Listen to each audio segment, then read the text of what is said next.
I am here with Michael Wagner, COO of the Euclid Media Group, to talk about his experience with our Centering for Wisdom group and practice. Okay, we are live, Oh, everybody. pardon me. Thank you. There we go. Had to mute the Facebook feed. All right. So thanks for being here, Michael, and great to connect with you. Do you want to start by just introducing yourself and maybe say a little bit about how we met? Yeah, and I'm not exactly even sure how we met. I think it might have been you might have found me through Insight Timer initially. Yeah, it may have been, or there was, and I believe there was another program that was floating around out on the interwebs. But yeah, my name is Michael Wagner. I'm the COO of Euclid Media Group, and father, husband, son, brother, and some other hats. Nice. So, yeah, tell us, I guess, a little bit about your journey for how we connected, and then what it's been like for you to kind of go through this practice or process of learning the practice and integrating it into daily life. Yeah. So, I don't know, I hate to say, probably over the last, I don't know, maybe 15 or so years, had been just kind of dabbling in some other types of meditation, a mantra-based meditation, mindfulness, primordial sound meditation. I mean, I've taken classes, I've read books, and oftentimes I would just kind of, there was no stick-to-itiveness on my end. I would come out like a ball of fire, and it would fizzle away in 2 or 3 weeks, and then I would have an internal guilt complex that I wasn't doing the practice. So it was this whole thing. And even when I was, steadily engaged in any kind of, meditative, contemplative practice, there was always something missing in that particular type of meditation. It would seem very self-serving. The end goal was typically, better health, self-care, deeper awakening, better imagination, increase your energy, just all these things that were very self-serving, but they never seemed to get to any kind of like ultimate place, so in doing, some of the research that I had done and had read a little bit on Thomas Keating and centering prayer and meditation, I had kind of knew that this was more along my path, and it really checked all of the boxes for me. And then, ultimately it was like, well, okay, now how are you going to do it, and who are you going to do it with? And I have a friend that tells me that, we can read books, and it's often like reading a menu at a restaurant menu. You can read a menu at a restaurant, but you're still going to be hungry ultimately. Sooner or later, you have to actually eat and, order and all of those things. That's a good And metaphor. that's always been a place where I would fall, kind of drift away, as I just didn't have the follow through or the discipline to stay with the practices. So, yeah. So you had done TM, Transcendental Meditation, which probably some people are familiar with. And, it sounds like you were playing with, what is it called again? The sound meditation. I forgot So primordial sound meditation is kind of, it kind of branched out of transcendental meditation. Okay. But yeah. Okay. And so how would you describe like what was missing in those approaches, for you? Not that they're inherently wrong or anything. No, absolutely not. I know it does great work for a lot of people, but what was missing for me was the intention. What was the intention? It had to be, in my personal opinion, the intention needed to be something bigger than me. That's for sure. Yeah. So that was, and I'm sure there are people that practice those methods and they haven't they can align their intentions, but it's not inherently baked into those programs. It's just not there. Yeah. Yeah. I've heard, I think it might be Tara Brach who talks about it as selfing and de-selfing.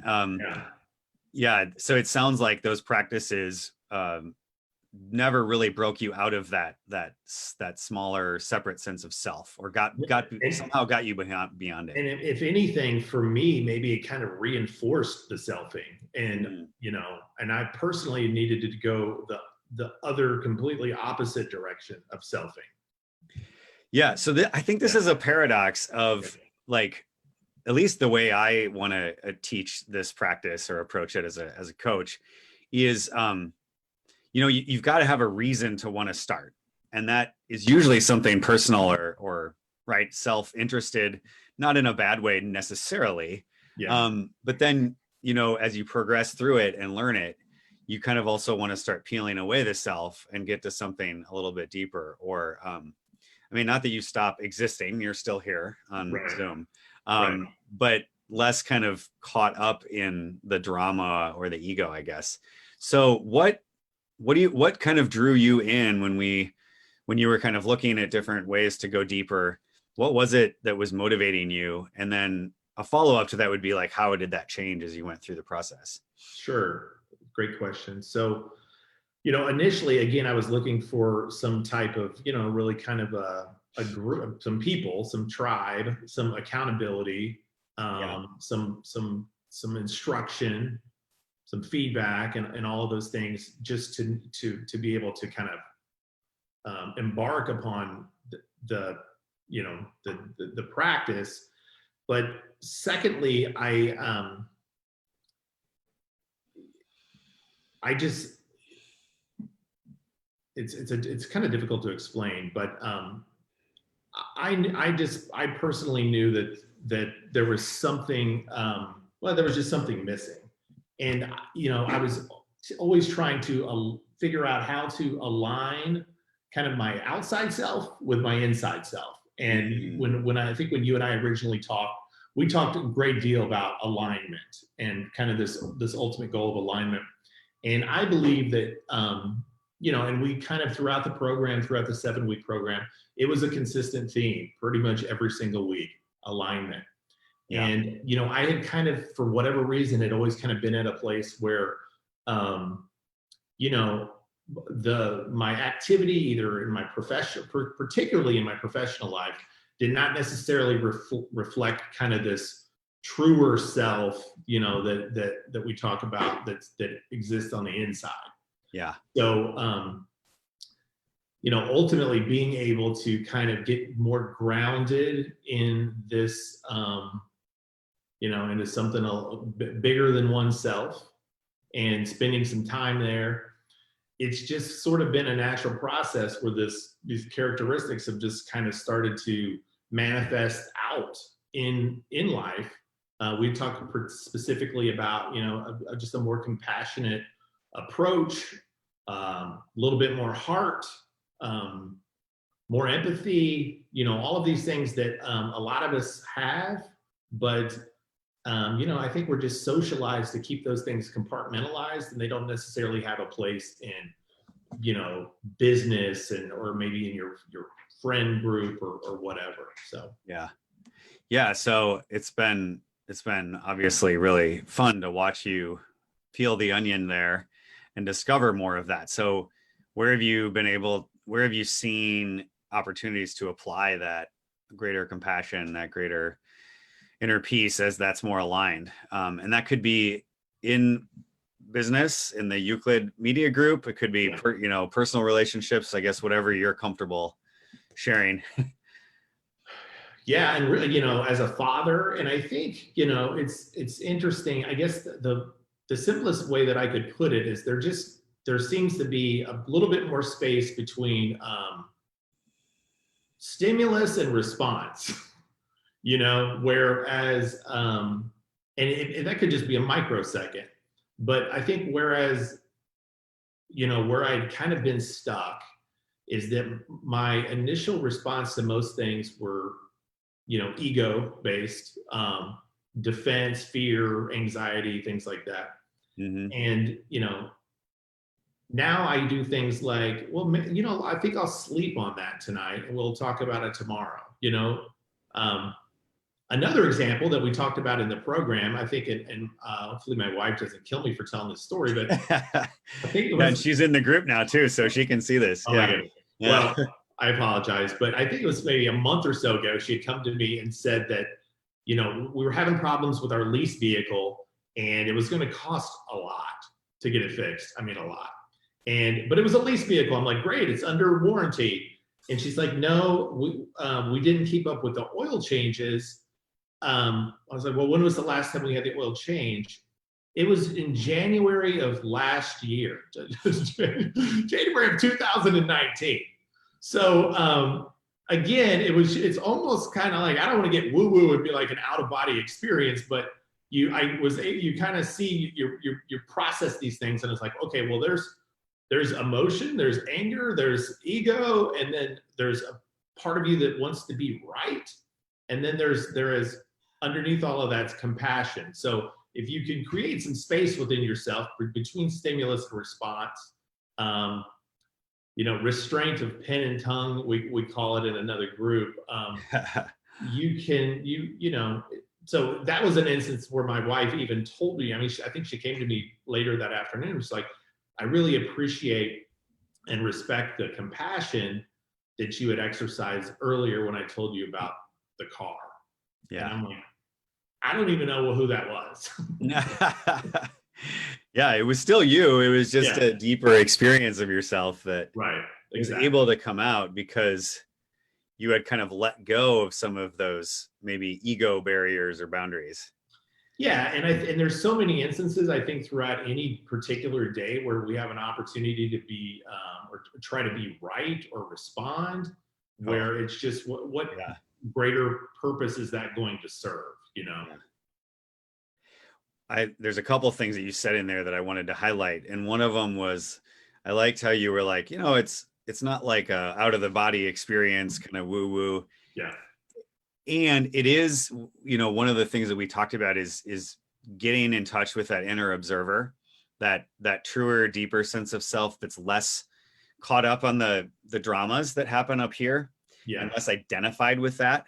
And so, you know, you start to recognize, oh, there are deeper layers to me here, and I don't have to be limited by those reactions.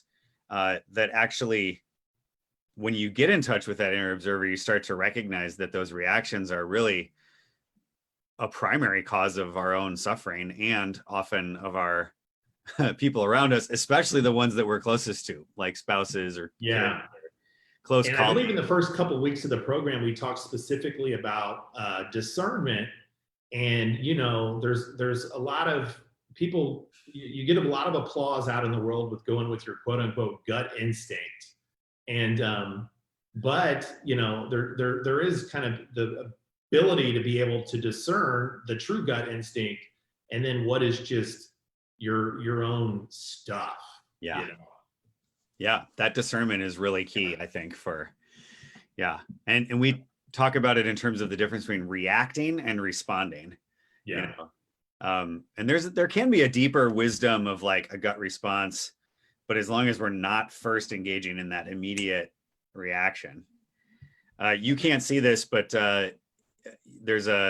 first Tony said hi in the chat, but then your wife said, true story, pretty amazing, pretty incredible response. Yeah. Yeah, and you were talking about that space between a stimulus that might trigger something, and sometimes those things that get triggered are not directly available in our conscious awareness. Yeah. But they actually happen so fast that it's like we are reacting before we're even aware that we're reacting. Yeah. And we use that. There's that quote that is usually attributed to Viktor Frankl, but I don't think he actually said it. Right. But regardless, between stimulus and response, there's a moment, and in that moment lies your freedom. Yeah. So you found wise ways of spending more time in that, recognizing that moment and finding greater freedom to react in different ways in that space. Yeah. And it's not always, you know, and I'm certainly not going to believe that I'm always going to be able to do that with every trigger that's out there. but even if it's a small millisecond space, it's absolutely some progress there. And we had talked about in one of our sessions too that sometimes when your response or your reaction isn't necessarily on par with the situation, Yeah. if your reaction is at like an 8, but the situation was really like at a 2, that's where I always kind of go to this wisdom that is, if it's hysterical, it's historical. So I like that. meaning that trigger sometimes has absolutely nothing to do with the current situation anyway. It's just something that you're carrying with you. Yeah. Yeah. And I think the method, the daily, twice daily centering practice that we explored helps to kind of peel the onion and get at some of those historical things, those deeply embedded memories.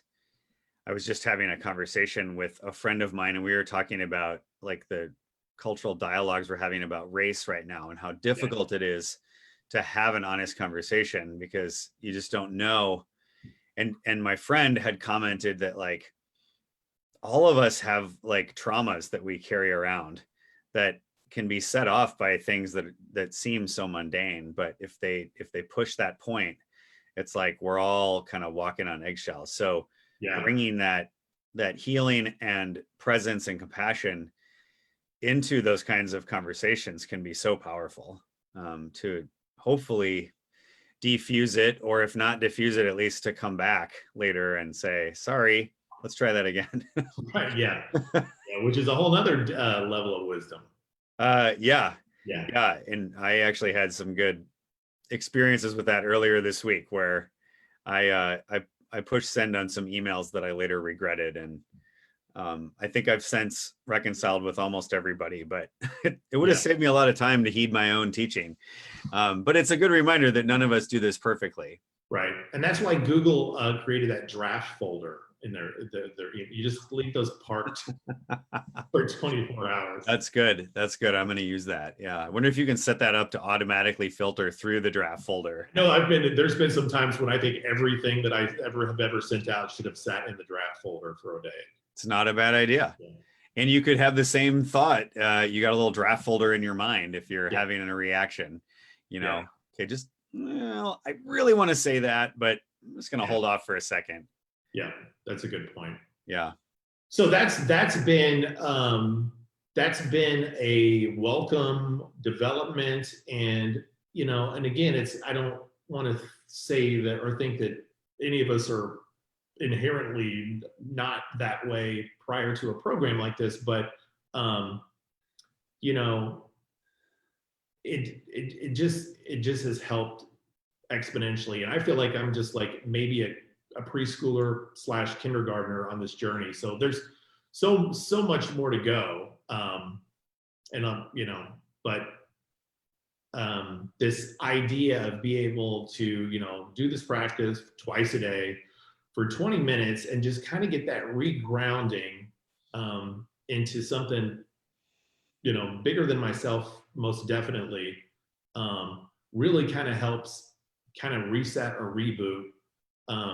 Where, there might've been times during my life that I didn't even get to do that until any kind of reset or reboot until we got to take vacation, it's just, we run a mile a minute, and I did that for years. I was hyper adrenalized. I know my wife would say that whenever we would finally go on vacation, I would just basically sleep for 2 days because I just would run so hard. So, to oversimplify it, just being able to kind of have that reset reboot twice a day, just call it a mini vacation. I love that. Yeah. And it's a vacation that is also like opening the space for a lot of deeper transformation. And the cool thing too that I love about the practice for myself and watching it with others is like once you get established in doing the practice regularly, the process is going, right? And it's like you're coming back to it. And so it's like the longer you stick with it, you get more and more of the benefits with less and less of the effort. Right. And it's not that it doesn't require effort to show up and do it, especially some days more than others or some months more than others. Yeah. Yeah. But once you know that and trust that that's happening, it's like, you know, I use the analogy of when you start running, if you, for any runners out there, right? The first month sucks. It's Yeah. just like, it hurts every time, you know, and I actually don't think it's quite that bad with the centering prayer meditation. But then after a while, once you get into it, if you go a couple days without doing it, you start to like kind of feel twitchy and like, oh, I need Right. to get back to this. Yeah, that's a good Yeah. analogy. Yeah. Yeah. You, you know, you were, and you can answer this to whatever extent you want to, Okay. and feel comfortable. But I know that you were, you know, also exploring some kind of deeper inner work, parallel to the work that we were doing in the program. And so, you know, to what extent did this maybe help or complement or accelerate some of that healing process? Yeah, well, it's definitely been complementary, and if it's not probably a core piece of the work that I've been doing right now, but yeah, you know, interestingly, I was, you know, because of you know, a little bit more downtime through COVID, I had really kind of ramped up some work that I had been doing on. It's basically trauma work, you know, childhood trauma, and so on and so forth, and you know, the Thomas Keating, one of the ways that he characterizes the program or centering prayer specifically is this idea of the divine therapist. Yeah. So that, you know, that resonated well with me because, you know, there's work that we can do on ourselves that I feel like I could maybe cognitively touch, process, air out, you know, but there's deeper work there. So just, you know, again, we could probably count the ways or count the benefits, but this other idea of being able to kind of sit and allow healing to work on the inside, um, with, you know, a power greater than ourselves doing that work. Um, I've been, you know, doing that work alongside doing this other work. So kind of while I'm out doing this other work on trauma and stirring things up, I've been able to, you know, work the practice into the process, and those two things kind of work off of each other. Yeah. Yeah. We use the image that also comes from Thomas Keating of like uncovering a tell, like is a mound Yeah, that archaeologists discover, and they can see the remnants of previous civilizations when they dig down, just like right. what, how did you put it before? If it's hysterical, it's historical. It's historical. Yeah, Yeah. yeah. So it's like a way to drill into that historical stuff, that baggage within, and kind of let it go, like Yeah. diffuses some of the energy that gets trapped in there. Yeah, and so there's a lot of freedom there, and you know, I think you'd kind of written in the intro for our chat. It's like, you know, we don't even think about how much energy we're burning, preoccupied with this stuff that we're carrying, trauma, um, attitude, you know, this, that, and the other thing. I mean, it burns a lot of energy. So if suddenly we're kind of freeing ourselves from the chains of that stuff, you know, that you've got a lot more to work with in your real work around the people that matter. Yeah.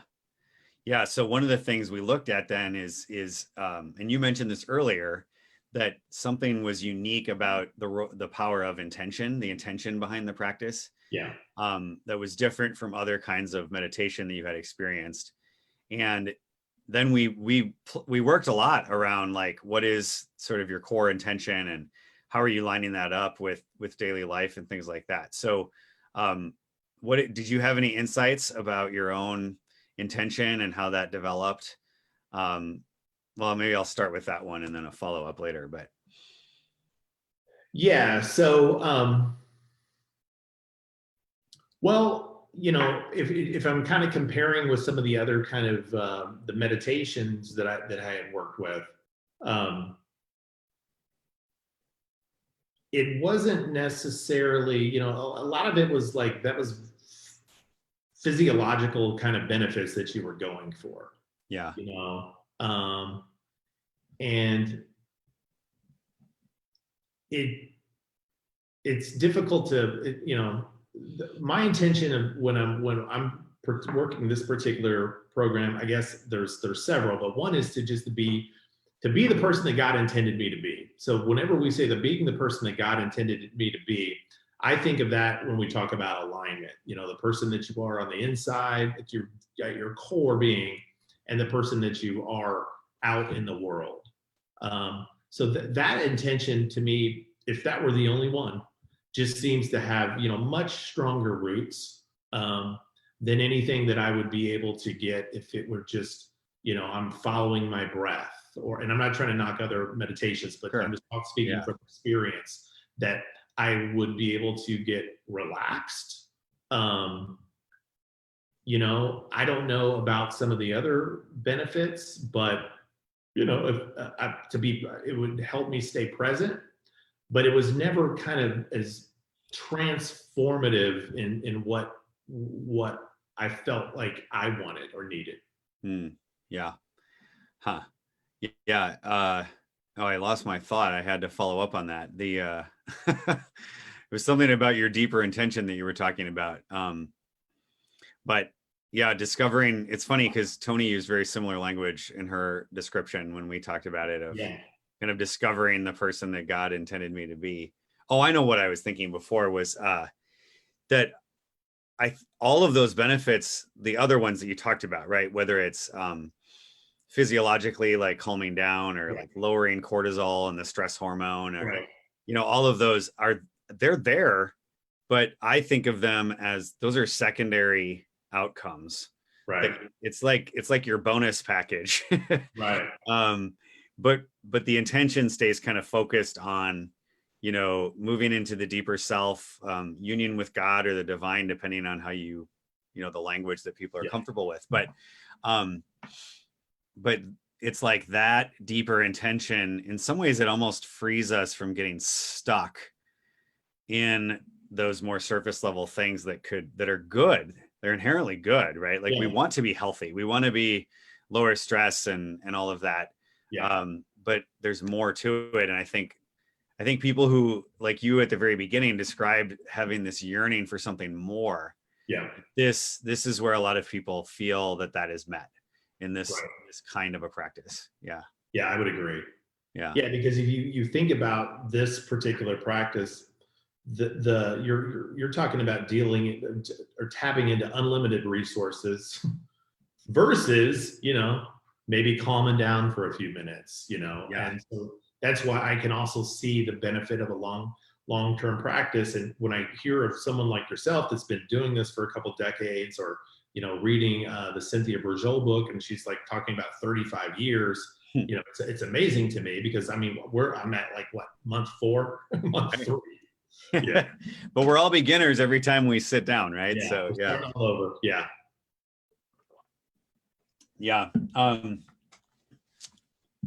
So there's that kind of and that's definitely a goal, was like to give people enough to feel confident to like know that this is happening and keep going with it. Well, so if anyone was questioning that, I would be emphatically state that there's plenty of meat on the bone, you know? Yeah.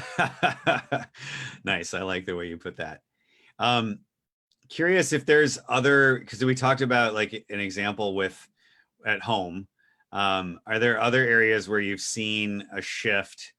You know, the way we talked about it is shifting from focusing on like doing, or, you know, more like skills type things, which, you know, I think a lot of people who are already very successful have done those, and shifting from like, you don't lose those, but accessing that deeper power that you were talking about shifts into a different way of being.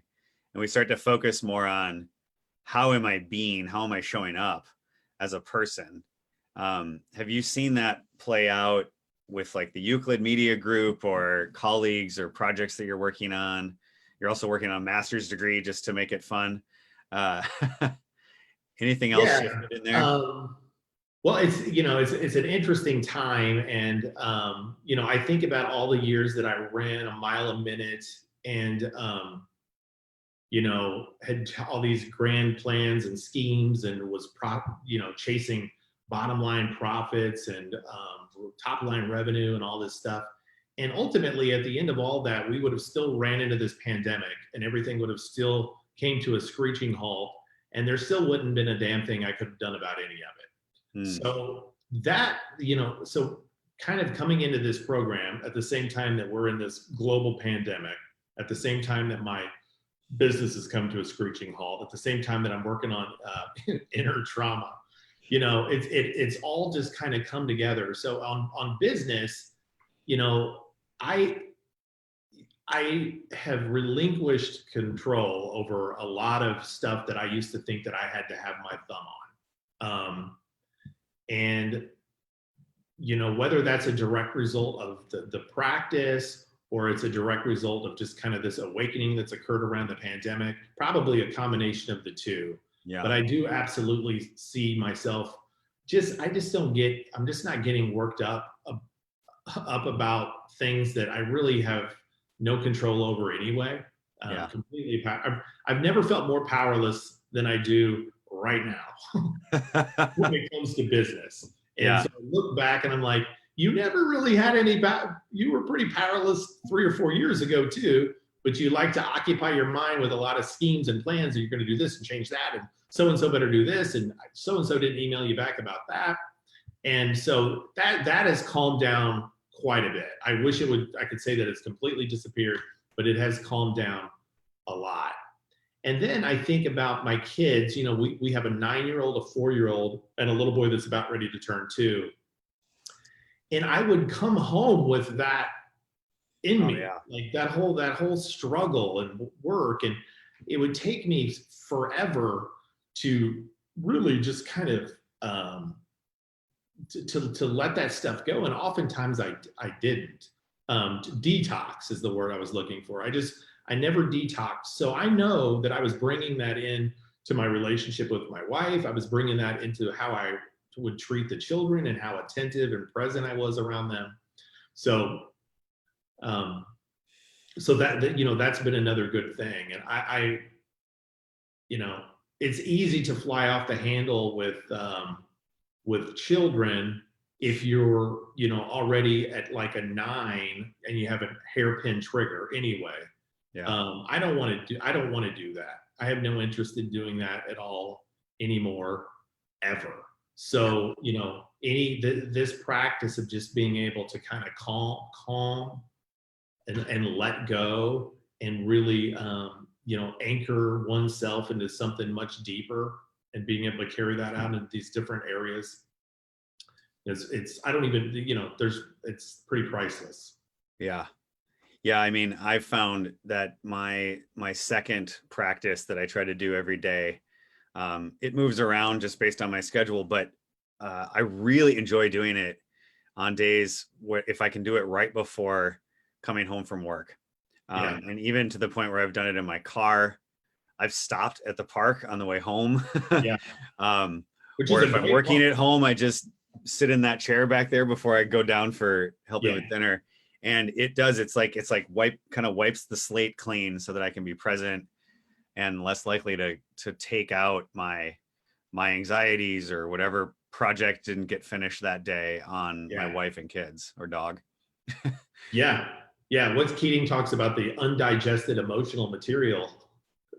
That can get worked up pretty quickly, having an opportunity to kind of reset that at the late in the afternoon is a beautiful thing. Another paradox too that's kind of cool from what you were saying before about how you think back on years where you were just constantly running with all these different things that you were working on in your head, email or what I said to this person or what they said to me, and that you're able to recognize that you're not in control of a lot of those other reactions. And there's like an embracing of that powerlessness. And then on the flip side of it, what I think is cool is that you actually discover a different kind of empowerment in that, because without being like caught up in all those different dramas, what emerges, and this is what I talk about is this idea of wisdom or practical wisdom, is you actually can see what's happening in front of you more clearly and respond in a way that's more likely to be helpful. And again, it could be a business decision, like how do we pivot during COVID in a way to sort of keep things going as best we can, and so it's a paradox, because you have to recognize the powerlessness over the wrong things in order to actually own your power over what you can control, which is mostly within you, and then see the situation to kind of do the next thing that'll move you forward. Yeah, and all of those things that you listed off, because I'm wrapping up this graduate program, any of these management courses, change management, any of these courses will always talk about inevitably go into leadership. And there's always that section on emotional intelligence. Yeah. And emotional intelligence, tried and true, is one of the top indicators of someone's ability to be able to rise the ranks in any organization. Yep. That's not someone that flies off the handle. That's not someone that reacts. That's not someone that's trying to control everyone and everything. So there is that whole, there's obviously the wisdom component, and then there's that leadership piece that we take into our, organizations with us. Yeah. And when I think of like my big picture why and what motivates me and purpose is like, if there are more people in leadership roles, bringing that together, the wisdom and the emotional intelligence and the ability to see like the common good for everybody involved, that's my, I don't know, that's what gets me out of bed in the morning, is like, if people can tap into that and have a little bit more capacity to stay in that space when shit hits the fan or whatever, right? Then that's where the ripple effect kind of goes out. Yeah, that's a great thought. And and I think about, fortunately right now I don't have a boss, but if I have to go back to work for another organization someday, and that's the kind of leader I want to work for. Yeah. Right. Yeah. So. And vice versa, I would assume that you have people who work for you, so now you have that image of what you want to be for them and see them thrive. Yeah. And I truly do believe that when they talk to me now, or we communicate about anything, they have to be like, this isn't that Michael from like 3-4 years ago. Yeah. There's just no way. You'll have to ask them, I don't know, whenever you have your next team gathering. And no one's ever just came out and said anything to me, but I can tell that they're a lot more calm and easy around me than they used to be. That's interesting. Yeah. That's cool. Yeah. And that means they're probably going to be more engaged and have their own creative ideas to give, or be more comfortable sharing those. Yeah. There's a famous study, and I don't have it at the tip of my tongue, but it was something like they studied airline pilots and the captain versus the second in command, and I can't remember what it's called. But they were having like higher than usual airline crashes and problems. And what they discovered was that the hierarchy that existed between the main pilot and the second in charge was such that the second never felt like they could give honest feedback. Right. And so there were often times where the other person in the cockpit knew what was going wrong, but was afraid to say something because they were going to get yelled at. And gosh, I wish I could remember it was a major airline that did this study and found it. And as soon as they started training their captains to invite feedback and change that culture, their crashes went down to what would be considered I think it was better than the industry standard after they did that. Yeah. So we have the opportunity to prevent a lot of metaphorical plane crashes. Yeah, exactly. Yeah. Very cool. Good stuff. Hey, anything else that I didn't kind of ask you about, or that you would want to say to anybody watching that might be, wondering about the practice or the program or anything like that? I think we did a pretty good job of covering everything. I know that myself personally, usually if I'm going to make a decision about something, I'll usually labor over details such as cost and how that fits into budget. And my experience miraculously has been throughout life that anytime that I've ever invested in myself in a way that is positioning me towards greater good of any kind, be that for myself or others, it always gets taken care of. And that might really sound woo woo, but I can assure you that if someone was considering it, and if it were like a cost factor or time, I would just probably reassure them that this is probably one of the most valuable journeys you'll ever embark upon. Yeah, I mean, that is one of well, it's consistent with my own experience too. Yeah. I think the times that I think I wouldn't ever put myself in a role of being a coach in this way if I didn't have a coach. Yeah. And the couple times that I've done it where I've taken the big investment, and the investment is partly financial and it's partly time, but it's also like, and I think I like the way you put it. It's not like it's an investment in myself or yourself in this case, as opposed to like, a program or even me as the kind of coach or leader or whatever. Yeah, it's really making that investment in yourself and honoring that. And then, it's the times that I've done it. I mean, I've wanted to puke after some of the numbers I've put down that I didn't think I would ever do, honestly. But I kind of got to a point where I was like, if I don't do this, I'm not, if I really think that this person or this in some cases was like a group of people can take me to the next level, then I kind of owe it to myself.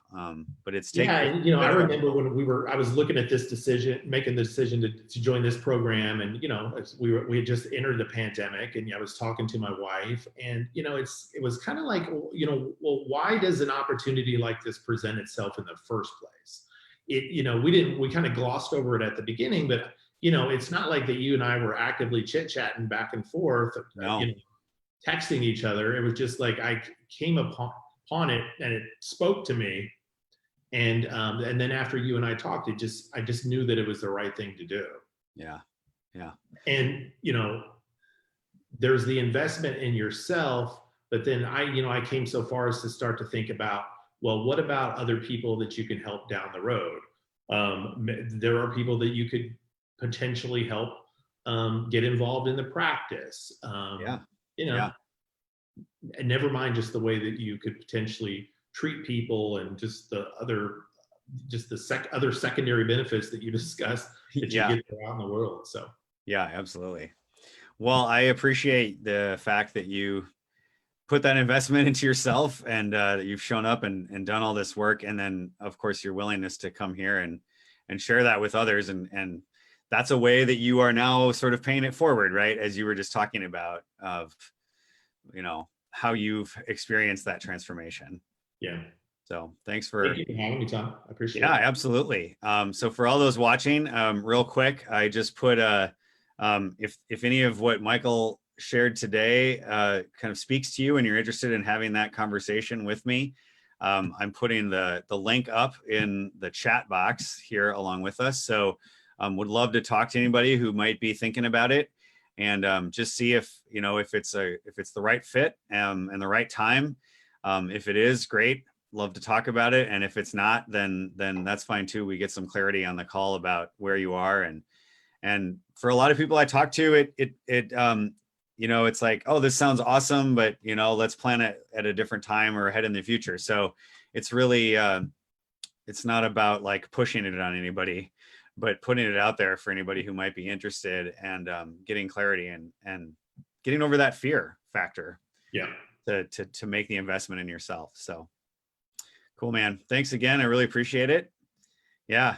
Till we speak again. And Tony said, it's great getting to know you, Michael, and sharing this experience with you. God bless. And I think that your wife will give you a good pep talk too when you get home. All right. Cool. Thank you, Tony. Yeah. All right. Take care, Tom. Yeah, you too. Thanks. All right. Adios.